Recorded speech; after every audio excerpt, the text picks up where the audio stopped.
High family, অনেক দিন ধরেই ঘুরতে যাব বলে ঘুরতে যাওয়া হচ্ছিল না। শেষ বেশ উইকেন্ড পেয়ে গেছে এবং উইকেন্ডে আমরা বেরিয়ে পড়েছিলাম প্রত্যেকবারের মতো একটু ছুটি কাটাতে দীঘাতে। আর প্রত্যেকবারের মতো এবারেও আমরা এসপ্ল্যানেড থেকেই আমরা বাস ধরেছিলাম। এবারের বাস তোমরা দেখেই নিয়েছো অলরেডি, ব্লু ব্লু ব্লু। তো এই বাসেই আমরা যাব। আমার সিট অলরেডি পিছনে, কারণ আমরা অনেক দেরি করে ফেলেছিলাম সিট বুকিং করতে। এবারে এই বাসে আমাদের সিট বুকিং করতে পড়েছিল 450 টাকা করে। আমরা দুজন ছিলাম, আর কেউ ছিল না এই মুহূর্তে।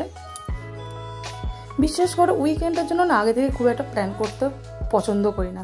হঠাৎ করেই ছুটি নিয়ে হঠাৎ করে কোথাও কাছাকাছি একটা জায়গায় যেতে আমার বেশি ভালো লাগে। তাই দেরি না করে আমাদের বাসও ঠিক টাইমে ছেড়ে দিল। আমাদের বাস ছেড়েছিল 5:25 নাগাদ, আর আমরা হুগলি সেতুর ওপর দিয়ে ছুটতে ছুটতে গিয়ে পড়বো সোজা নিউ দীঘাতে। আর নিউ দীঘাতে গিয়ে কী করছি তার জন্য আমাকে ফলো করতে ভুলো না। তো টেক কেয়ার।